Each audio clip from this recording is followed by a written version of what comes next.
Rápidamente con Gloria Siria Valdés, experta en temas de migración. ¿Qué fue lo que vimos en el debate, Gloria Siria? ¿Qué fue lo que vimos en todo lo que fue pues el despliegue del encuentro? Tú estuviste ahí, ¿verdad? Como parte de los participantes. Bienvenida. No, tu servidora viajó, Ah, no, pero ¿qué sí, tuviste? estuve en la ciudad de Tijuana, el pasado 30 de abril.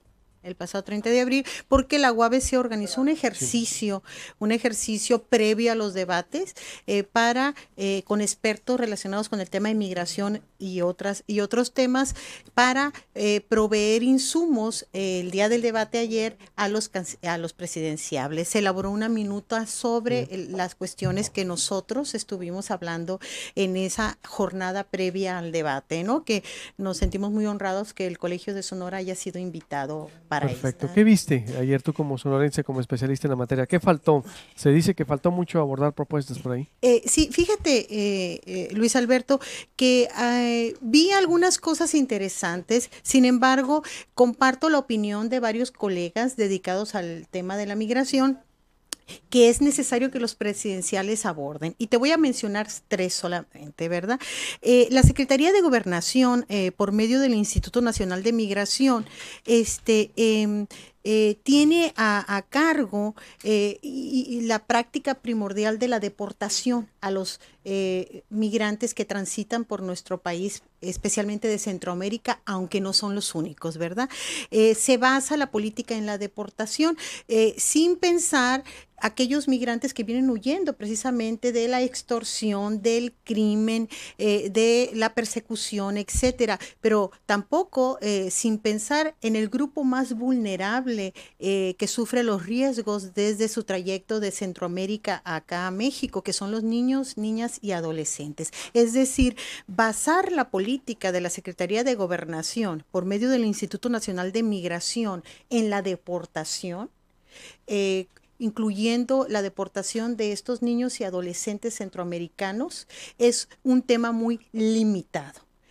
Requerimos otro enfoque, no un enfoque de seguridad, sino un enfoque más humanitario. ¿Qué hacer y cómo lidiar con esa situación? Y sobre todo que estos niños y niñas y adolescentes, que es el grupo más vulnerable, sea tratado y sea su relación directa no con los miembros del Instituto Nacional de Migración, sino que con miembros encargados de la protección al menor migrante centroamericano. Tu servidora tuvo la oportunidad de estar en Tijuana, en la caravana del migrante, en la garita El Chaparral, y pude ver cientos de niños y niñas y adolescentes provenientes de Centroamérica, físicamente enfermos, niñas y niños con ampollas en sus rostros, alrededor de la nariz y de la boca, enfermos con enfermedades gastrointestinales y respiratorias, etcétera.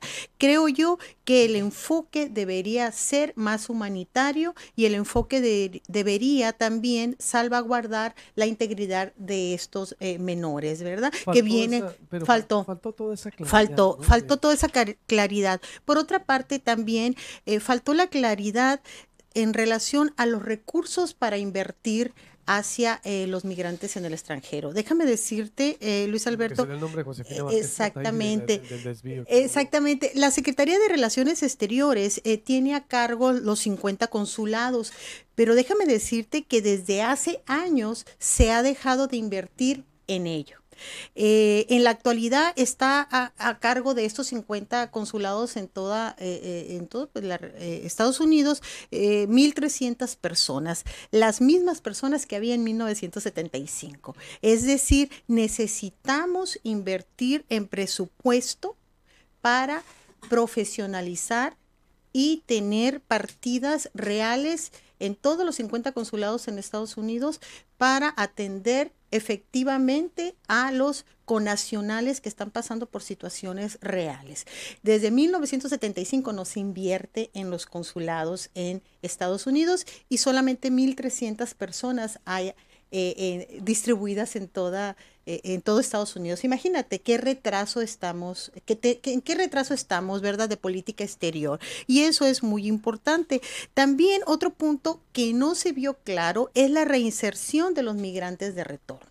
Déjame decirte que en los últimos 3 años se ha deportado más de 500,000 de migrantes hacia nuestro país.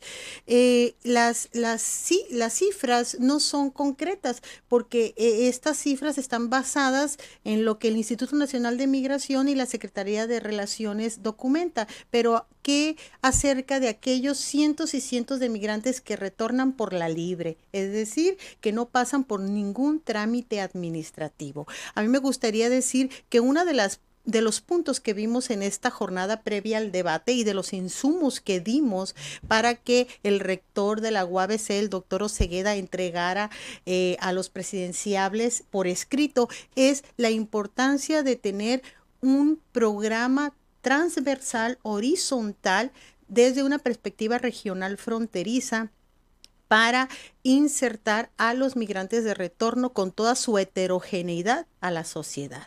Capitalizar la expertise laboral que ellos traen, la expertise cultural también que ellos traen.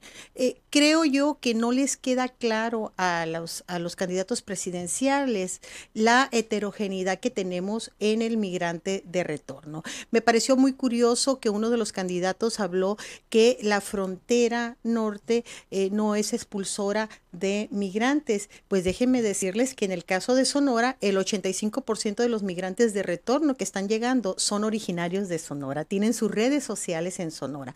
Es necesario, Luis Alberto, que vean los presidenciables los trabajos que se han hecho en toda la República Mexicana por expertos académicos en relación a la migración. México es un país heterogéneo, la frontera es una frontera muy heterogénea, no es lo mismo las circunstancias y el contexto que pasa entre la frontera Sonora-Arizona, Chihuahua-Texas, Baja California con California en Estados Unidos, etcétera. Creo que se requiere puntualizar más esas diferencias y puntualizar más que los niños, niñas y adolescentes migrantes, tanto de tránsito como de retorno, son los grupos más vulnerables. Y sobre todo, no se habló ayer de esa parte importante que es la educación a los menores cuando regresan, ¿verdad?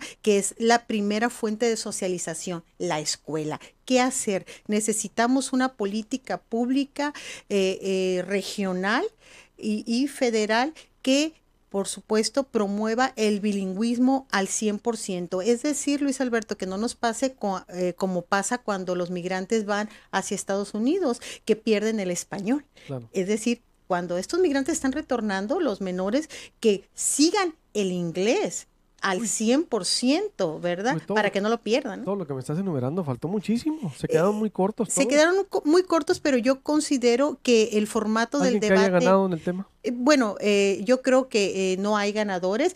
Sí creo que los candidatos que profundizaron en la complejidad y profundizaron también en cómo se ha generado este estado de cosas en relación a la poca inversión hacia los migrantes, ponen la llaga en donde debemos de ponerla. Es decir, la historia cómo ha tratado los asuntos de política exterior y la historia cómo ha tratado a los migrantes. Yo creo que a muchos no les gusta escuchar eso, pero eso es la realidad. Fíjate, 1,300 personas en los consulados en Estados Unidos desde 1975.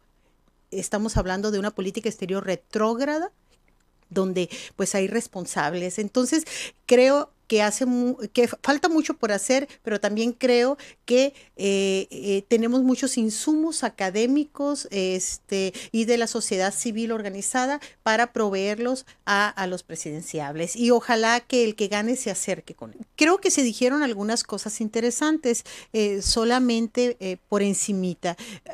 ¿Cómo se operacionalizarían? Es difícil saber, pero creo. Me pareció interesante la opinión de incluir en el Tratado de Libre Comercio una alianza por el progreso, ¿verdad? Para que haya ahí la discusión de los centroamericanos que cruzan por el país. ¿Quién sabe si en el Tratado de Libre Comercio y en las negociaciones se pueda permitir eso, ¿verdad? Me pareció interesante subir a la mesa del debate ello, ¿verdad? También me pareció interesante y es importante plantearlo, el mundo actual. la situación diversa que estamos pasando, las identidades diversas que se viven en la frontera México-Estados Unidos, las identidades, los simbolismos, etcétera, requiere replantear una relación actual moderna con Estados Unidos. Creo que ello es interesante y también se planteó en el debate, ¿no? Necesitamos volver a replantearnos nuestra relación con Estados Unidos. No somos los mismos de antes. Que la historia nos sirva para ver qué nuevos mecanismos tenemos que implementar en la educación, en la cultura, en las relaciones medioambientales, etcétera, y en la política exterior con Estados Unidos. Creo que esos dos planteamientos pueden abonar mucho acerca de el México que queremos y las relaciones que queremos. Otro planteamiento que yo comparto sin duda alguna es tenemos que mirar hacia el interior. Cómo se han venido haciendo las cosas para aprender de la experiencia y situarnos en una relación México-Estados Unidos más humana, más moderna y más eficaz. Creo que es importante ver cómo nosotros estamos tratando a nuestros migrantes centroamericanos, a los de Haití, a los de una serie de migrantes, voltearnos a ver para aprender de ello y sobre todo voltearnos a ver para combatir estos lastres que tenemos históricamente hablando. Perfecto, muchas gracias, Gloria Siria. Gracias por la mucho. invitación. Veo que amplísimo, entonces al 90% les faltó nomás del tema. Corti, vuelvo, arranquen las campañas, verá usted lo que se dijeron, lo que han dicho los candidatos a alcaldes. Volvemos con esto y comentarios de la audiencia. Volvemos.